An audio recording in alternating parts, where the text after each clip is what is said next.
If you haven't heard about this build, then you've most likely either been living under a rock or you probably just haven't consumed any Path of Exile 1 content yet.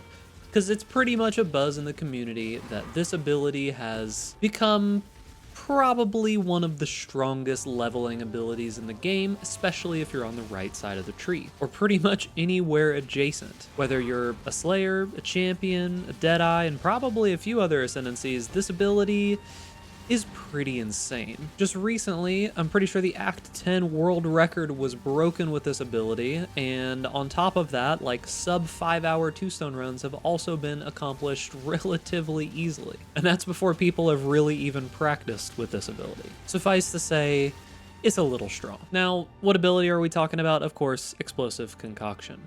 Now, I just got done doing a two-stone run for the kind of de-rust that I wanted to do before the league started, because I haven't played Path of Exile 1 in like 6 to 8 months or something like that. So, you know, with WASD being so nice over in Path of Exile 2, I decided to get my wrists ready to be destroyed by Path of Exile 1. By the way, GGG, can you just add like basic WASD to the game like Last Epoch has? Thank you. We don't need all the new stuff. Just make it work like the controller does. It shouldn't be too hard. But anyways, Explosive Concoction. This ability is kind of busted, if I'm going to be honest with you. They gave it a relatively decent buff this last patch, and nobody had just best with it yet. But now that they have, they've seen that it is probably one of the strongest league start, as well as just like early leveling abilities in the game. So this character is on a 4-link. I have just like basic SSF gear. We are in SSF right now on my just like Atlas that I literally just finished these two stones. Speaking of which, let's go ahead and put these in. And although I don't believe Champion is the most powerful ascendancy for this, if you're going to be staying this ascendancy for a while, I do feel that there are some benefits to Champion, especially going into the new patch. And the main one is going to be that in the new patch, you're going to have 20 fortify, and then you're also going to be giving that fortification to your allies, and all of that's going to cost 1 point. I feel like that's going to be really powerful for Animate Guardians, as well as for mercenaries keeping them alive, so that is one big thing. And then on top of that, compared to what you see here, we'll have all of that, you know, 5 more fortify, it'll affect all the allies, adrenaline, all this kind of stuff, and we'll also have 20% increased damage taken, which is the equivalent of 20% more damage. So this character is a lot weaker than what it could be. So we're gonna run a tier 16 map. This is just the only one I have left. I literally don't have any other tier 16, so let's hope this goes well, because I just want to show you a basic rundown of the build before I jump into like a POB and stuff like that. I'm really only making this POB because I'm gonna be league starting this myself, and then I'll be swapping into a wand build, as I normally do. Look forward to a video about the wand stuff in a few days, most likely. Let's go ahead and show you what this build is capable of. So with no gear on a 4-link, the damage is pretty insane. And keep in mind, like in Trade League, you could very easily have a 5-link, you could have, you know, a much better gear, you could get a couple uniques that would be super powerful. The build is very good. Now, as for scaling, I don't believe that this build scales insanely well, if I'm going to be honest with you. Like, I do think that it can scale to the point where you can probably do, with a little bit of difficulty, you could probably get your 4 watch stones, but, or waste, whatever they're called these days. The stones from the 4 bosses is what I'm talking about. But as for 2 stones, absolutely super comfortable. And you can pretty much transfer this into whatever duelist build that you wanted. If you ended up, you know, wanted to play some kind of Slayer build, you could transform this into some kind of Slayer.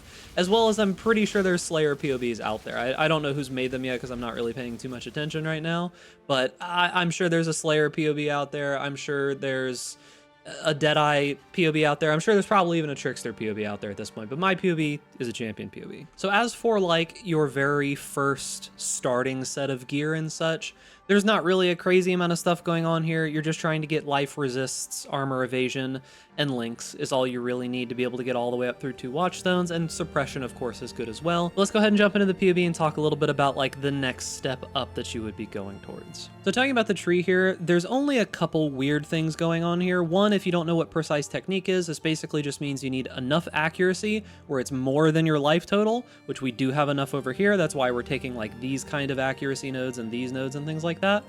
This is a bunch of damage. We stand relatively close to the enemy, so we're going to do more damage with point blank. Beyond that, there's not really a lot else going on here. I am taking these excess sustenance nodes.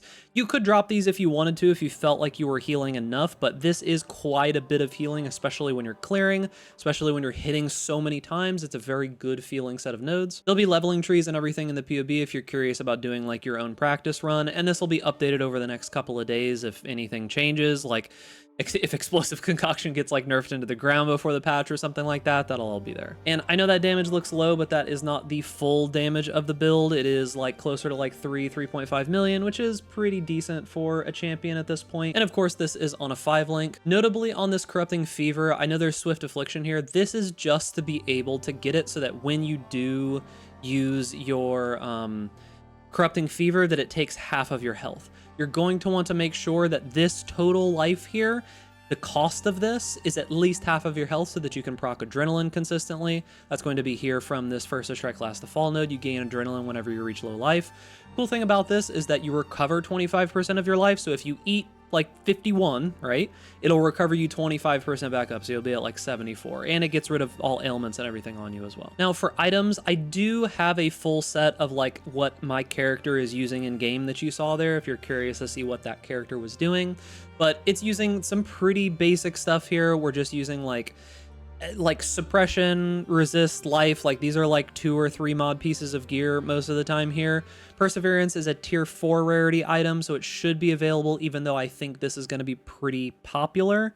It should be available. If it's not, you don't need this. It's not insanely important because you do get onslaught from these nodes here. So you will get onslaught on kill, but this does give you onslaught all the time, and it does give you a bunch of damage because we're scaling armor and evasion, so this is pretty solid most of the time. Lionized Vision is a pretty easy choice, just gives you a pseudo 6 link and a decent amount of armor and other stuff. Pretty cheap early on, and you should be able to corrupt 6 link this relatively easily, so shouldn't be too big of a deal. Dawnbreaker just kind of makes sense. It'll give you Scorch, which is pretty good, and on top of that, it will give you some physical damage taken as fire. You don't care about the cold and lightning damage taken as fire, you just care about getting as high of a physical damage as you can. This drops off of normal Searing Exarch, so it should be readily available. Very good ones might be expensive, so just get the best that you can. Last thing will be Lethal Pride. Just get any one of these that you can. Like, plus Fortify is obviously going to be great, but those are going to be an arm and a leg, so expect it to be insanely expensive. But, I mean, life, strength, double damage, any of those kinds of things are good. Just get any Lethal Pride that you can. We're mainly using this for the strength. Now, flasks are a little weird here. So we are using a Jade and a Granite, just trying to get as much armor and evasion as we can. However, we have to talk about these Abundant Topaz flasks. So the whole idea here is that we are trying to get as many charges available on this as possible so that we can use them to do damage with our Explosive Concoction. Explosive Concoction can consume charges from things. So you'll see that it says here, deals extra damage as cold or lightning if charges were consumed from a Sapphire or Topaz flask.